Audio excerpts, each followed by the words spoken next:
ఈ మాట ఈరోజు మీకు ఎందుకు అందిస్తున్నానంటే, ఈరోజు నువ్వు కావచ్చు, లేదా నీ ఇంట్లో ఉన్న వ్యక్తులు కావచ్చు, నిన్ను నువ్వు నిందించుకుంటుండొచ్చు. నీ దీన స్థితి అధోగతి చూసి, ఛీ, నాదంటోడు ఒకడు పుట్టడం అవసరమా, నాకు ఈ బతుకు అవసరమా, నేను అనుభవిస్తున్న ఈ బాధలు నాకు అవసరమా, ఏంది నా జీవితం, అర్థం లేదు అర్థం లేదు అని ఏవేదో అనుకుంటున్నావో నువ్వు ప్రస్తుతం నువ్వు ఉన్న పరిస్థితులను బట్టి. ఒకవేళ నిన్ను నువ్వు అనుకోకపోయినా నీ వాళ్ళు నిన్ను అంటుండొచ్చు, ఏం బతుకురా నీది రే, మా ఏం జీవితం నీది,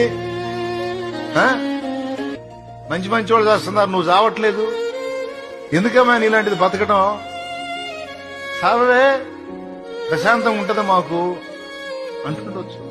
తమ్ముడా నిన్ను కూడా అంటుండొచ్చు, ఏం బతుకురా నీది రే, ఏంట్రా, ఎందుకురా నువ్వు అని నీ జీవితాన్ని ప్రస్తుతం నీ దీనస్థితిని బట్టి ప్రతి ఒక్కడు నిన్ను తేలిగ్గా చూస్తుండొచ్చు, లేదా నీకు నువ్వు అనుకుంటుండొచ్చు, లేదా నీ భార్యకి అలా నువ్వు కనపడుతుండొచ్చు.